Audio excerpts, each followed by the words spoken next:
Shall I start?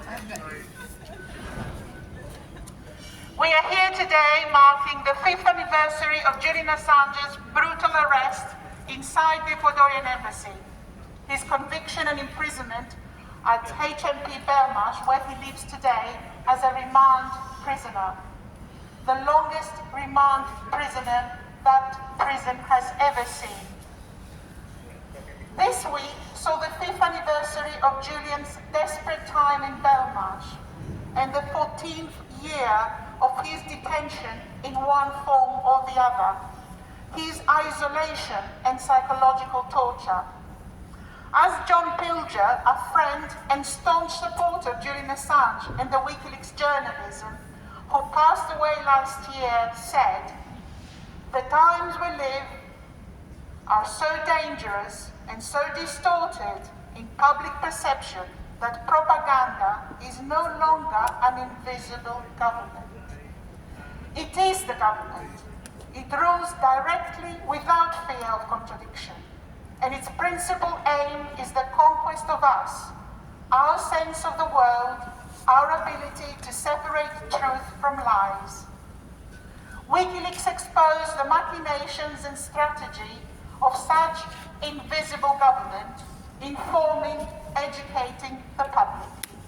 The secrets of such governments spilled through the web pages of wikileaks.org. More than any other government, the secrets of the United States government, the mightiest military power the world has ever seen. The US democracy, and I'm not sure this is the right description, filled the pages of its history with the suffering of others, whilst at the same time presenting to the world a Hollywood-style fantasy of exceptionalism, the land of dreams and benevolent power. WikiLeaks publications shatter this dream and the ability to endlessly propagandize, lie, and manipulate domestic and global populations, and controlling their elected leaders to fall in line with US plans of global domination. This military domination includes using state institutions and media to persuade the billions around the world to turn our eyes away and see no evil in the genocide of people living in Palestine by the Israeli military. So many of our media become collaborators of this system of control. WikiLeaks never did, never will, and that is why its publisher is being silenced by imprisonment in Belmarsh prison these past 5 years. WikiLeaks publications expose the political strategies of how US and its allies plan for war, for example in Ukraine, and how they conduct a war, for example in Iraq and Afghanistan. Chelsea Manning was part of this US military class. She witnessed the horrors of war and in an act of moral courage gave the world this treasure trove of documents from inside the bureaucratic system itself. And so we learned how the US conducts its war through thousands of military reports from the military field, documenting the death of thousands in Iraq and Afghanistan, more often than not, innocent civilians, children. The horrors are endless. WikiLeaks provided the documentary proof. And that is why those US officials who invest, plan, and conduct the wars hate Julian Assange and have relentlessly and obsessively persecuted him, done everything they can to destroy, isolate, silence, persecute, prosecute, incarcerate, torture, and hound him. Lies and lies were spread about him directly by the CIA, including via Luke Harding and The Guardian, when, for example, he published the lie that Trump's campaign manager Paul Manafort visited Julian Assange at the Ecuadorian Embassy here. Since November 2021, we know that The Guardian journalists involved in researching the story knew that this visit never happened because they had asked the embassy security company, UC Global, for confirmation of the visit, and UC Global had said they had denied such visit ever took place. Still, The Guardian published a front-page lie to frame Julian Assange. In this, the persecution of Julian Assange, the UK has been an active partner of the worst kind. The UK security services collaborated with the CIA in the surveillance of Julian Assange inside the Ecuadorian Embassy. The CIA was paying £250,000 a month to David Morales, the UC Global owner, who was the security company operating security in this embassy here, we stand outside, to spy on Julian Assange inside the Ecuadorian Embassy. Outside the embassy, the Metropolitan Police, we have the pleasure of the company today. Thank you for keeping us safe. And protecting democracy like we are too. Outside the embassy, the Metropolitan Police, MI5, MI6, and other foreign intelligence agencies surveyed and assisted, including with plans to assassinate Julian Assange with poison and shoot at him if he tried to leave the embassy. Yahoo News broke the story in September 2021 with an article, Kidnapping, Assassination and a London Shootout inside the CIA's secret war plans against WikiLeaks. In the article, 30 former and current US intelligence officials tell the story of how the CIA, enraged by the WikiLeaks publication of Vault 7, was determined to take revenge. UK officials were on board with the plans. The UK political administration collaborated with the US administration in applying political pressure to Ecuador to terminate his asylum. I remind people that the Vice President of the United States visited Ecuador for the first time in this country's history. Independent media Declassified UK in April 21 revealed how Prime Minister Theresa May was told in March 2018 to butter up Ecuador's president in order to get Assange out of the Ecuadorian embassy later this year. And May's government spent £20,000 to bring Ecuadorian officials and Defence Minister to UK. British Minister arranged Daily Mail hit piece on WikiLeaks publisher days after his eviction from the embassy. And you see the collusion between media and the state is incredible. National Security Advisor Richard Moore, who is now the head of MI6, was in Ecuador 2 weeks before Assange was expelled from the embassy. I would love to read the words exchanged between him and his Ecuadorian counterparts. Wouldn't you?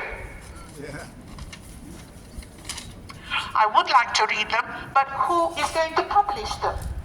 Who is going to publish them? Who is going to inform us what was Richard Moore doing in Ecuador 2 weeks before Julian Assange being expelled, his political asylum terminated? The UK judiciary, on the other hand, collaborated with the US Department of Justice and US political administration to deliver Julian Assange first in UK custody, then in a UK jail indefinitely, and then extradite him to the US. May they never succeed.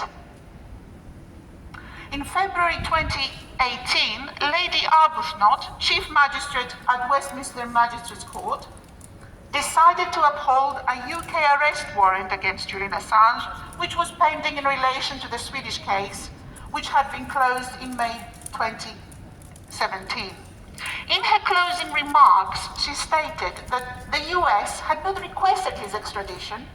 We now know that this was a lie, and that she had herself signed a fresh warrant against him in autumn 2017 on the back of a US diplomatic note requesting his arrest and extradition. Lady Arbuthnot remained the presiding judge in Julian Assange case, although she delegated to a judge under her guidance, Vanessa Barreza. So you have here a British judge lying on your face and on record, and she has not been held in account. She has not been held him account. This is a judge. These are the people we trust to deliver justice through our courts. For who? For whose benefit?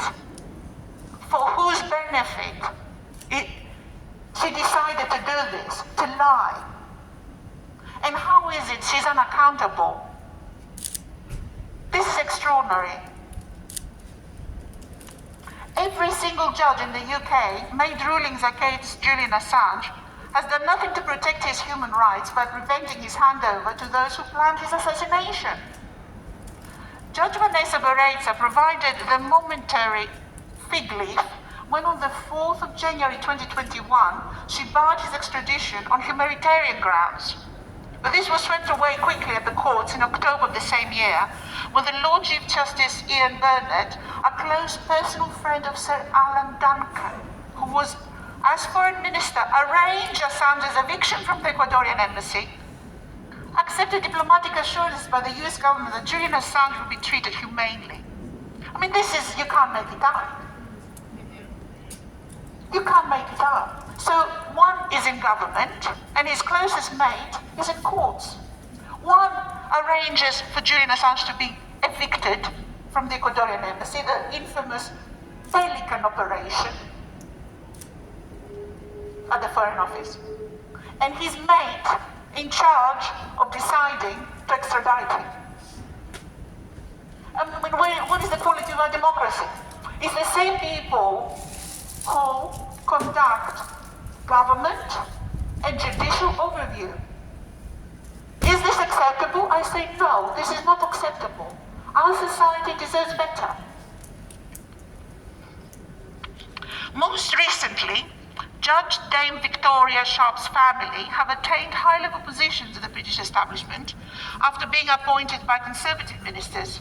And the second High Court judge, Justice Jeremy Johnson, who will rule on Julian Assange's bid to stop his extradition to the US, has represented the UK Secret Intelligence Service, MI6, and the Ministry of Defence.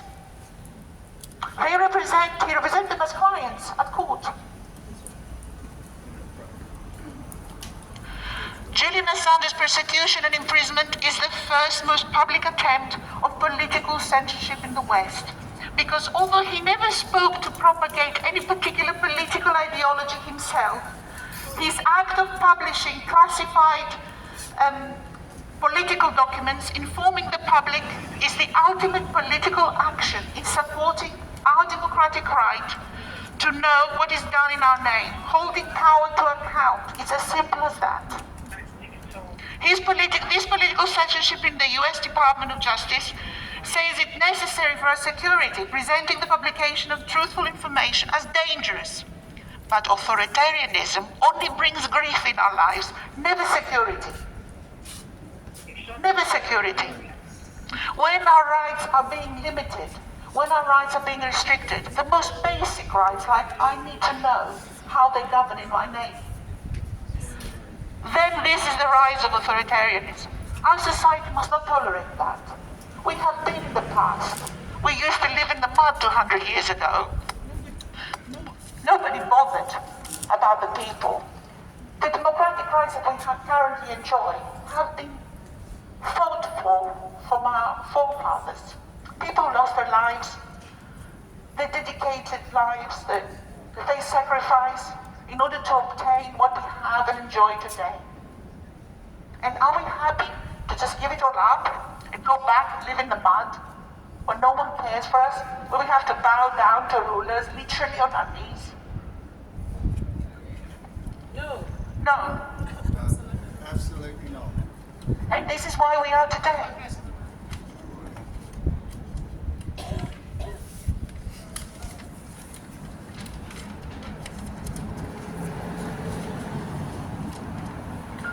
Today is Julian Assange, tomorrow it could be one of us or our children. We stand firm with our determination to continue defending Julian Assange, his right to live free and in safety, defending his right to continue his worthy work with WikiLeaks, for he embodies the universal struggle of every person to better our world.